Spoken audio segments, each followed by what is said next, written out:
Do you want to make some coffee with me? Yeah, let's go make some coffee. Come on, let's go. Hey there, hope everybody's doing great today. Today I am here to tell you that unfortunately you have been making coffee wrong your entire life. I don't mean this harshly, it's just the truth. Somebody needed to tell you. If you have been using a Keurig, a drip brew, either of those, don't. They're gross. Don't. No. The coffee that comes out of those things is not good. Don't drink. I know you like the flavors. I know you can still get flavors. You don't have to use a Keurig. You can use actual good coffee. There are certain things, certain steps here that you can take to make sure that your coffee is better quality than what you have been giving yourself. You deserve more. Today I'm going to be walking you through the steps of how to use a pour over, specifically a Chemex. Pour over does take more attention than just hitting a button on your coffee machine. However, it's maybe 5 minutes at the most and your coffee tastes extraordinarily better. Alright, so if you're interested in watching how to make a pour over coffee, keep watching this video. If you're not interested, keep watching anyway because I put mascara on this morning and I'm in quarantine. So I put it on for you guys. Real quickly, I'm going to go into the tools that you might need. You're number one going to need a scale. This is going to measure in grams how much coffee to water you want in your Chemex. You do have to be a little bit more particular about this.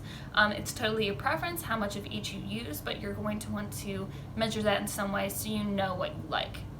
You're also going to need some kind of pour over. It doesn't have to be a Chemex in particular, which is what I'm using, but it can be some kind of ceramic pour over that just sits on top of your mug. I'll list a couple different examples in the description below so you can do your shopping. You are also going to need a filter. This is going to be very specific to which kind of pour over you use. If you are using a Chemex like I am, I will put a link in the description for the filters that go specifically for Chemex. You are also going to need some kind of grinder if your beans are not pre-ground, and I highly suggest that they are not pre-ground. It's just going to be so much fresher if you grind your beans yourself at home right before you use them. My grinder is a little more advanced. It does have different settings for different sizes and how much coffee I'm trying to grind at that moment.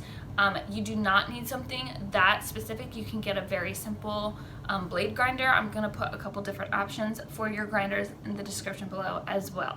You're also going to need a Gooseneck Kettle, which looks something like this. This one's electronic, so it heats itself and it tells me the temperature right here. I love this thing. I use it almost every day. It's wonderful. And you don't even have to just use it for coffee. You know, if you ever need to just boil something, tea, anything, you know, you can preset the temperature and it's ready so much faster than if you're just heating it up on the stove. So I love this. But you do need a Gooseneck Kettle, and what I'm talking about is this part right here. This is what's important. You could just boil water on the stove, but you need a very particular and specific spout for when you're pouring. This is going to be much more precise than if you were just pouring it from a pot. I'm going to explain this a little bit more in depth later. When I first started out doing my pour overs, I actually used one of those like fat measuring cups. I don't know if you know what I'm talking about here. Let me see if I can get a picture up here. I used a fat measuring cup because it had like a little spout on it, and I didn't have a Gooseneck Kettle because, you know, I was broke. But if you can get one of these babies, do it. Best investment ever. I will also put a link in the description for this. Moving on. Guys, this is my favorite mug. It's my dog person mug. I got it from Target. This one's my dog. Okay, so I'm just going to set my grinder to this pour over setting. If your grinder does not have a setting like this, it's okay. Just try to make sure it's a regular grind size. I am then just going to pour some of that hot water over my filter and into the Chemex to warm it up a bit. Once that's done and it's set for a couple seconds, you're going to want to pour that out before you put any coffee in there. Make sure you do that. You don't want watered down coffee. Make sure you tare your scale before you pour any coffee in there. I'm going to do about 20 grams of coffee. The ratio that you use for coffee to water is totally up to you. I normally do about 20 grams of coffee and about 375 grams of water. So I think that comes to about 1 to 20 ratio. Very rough estimate, but that's what I believe it is. And then once your coffee's in there, you're going to tare it again before you put your water in there.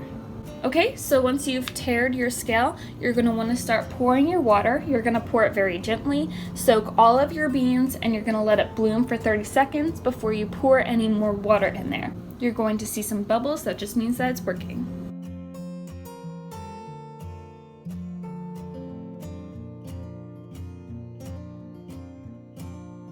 Once it's been 30 seconds and your coffee has bloomed, you're going to start pouring again. Start from the very center with a very consistent flow, and you're going to spiral out from the center to the outside. This is where the gooseneck part becomes very important because you want to make sure that you are hitting all of those beans so that you get every ounce of flavor that you can. If you were to use just a regular drip brew machine or a Keurig, what happens is they just pour a line directly down the center, and all of those beans that are sitting on the outside are not getting used. So you're wasting a lot of coffee and you're not getting the full flavor. This is why using a Chemex is so much more flavorful and so much better than using one of those machines. I'm just going to repeat this process until my water has reached about 375 to 380 grams, and that's when the water will just continue to drain until all of the water has passed through and my coffee is ready. Alright, so now I'm just going to pour some water into my mug to heat it up. This is just some of the leftover water that I didn't use for my coffee, and it's just going to heat my mug up. Once I've done that, I check on my coffee and it seems like all of the water has already drained out, so I'm just going to remove that filter and throw it away. I've already dumped the water out of my mug and I'm going to pour the coffee in there. Make sure you pour the water out of your mug first. And there you have it. That's how I make my pour over coffee. It's very simple. You just need to buy a few things and I promise you it's going to be worth it. Just give it a shot. I hope you guys enjoyed this video. If you did, give it a thumbs up and hit that subscribe button. If you like this video, there's more where that came from, including things like cold brew and lattes, where I just walk you through everything that you need to know to make amazing coffee at home. So with that, I hope you guys have a great day and I'll see you next time.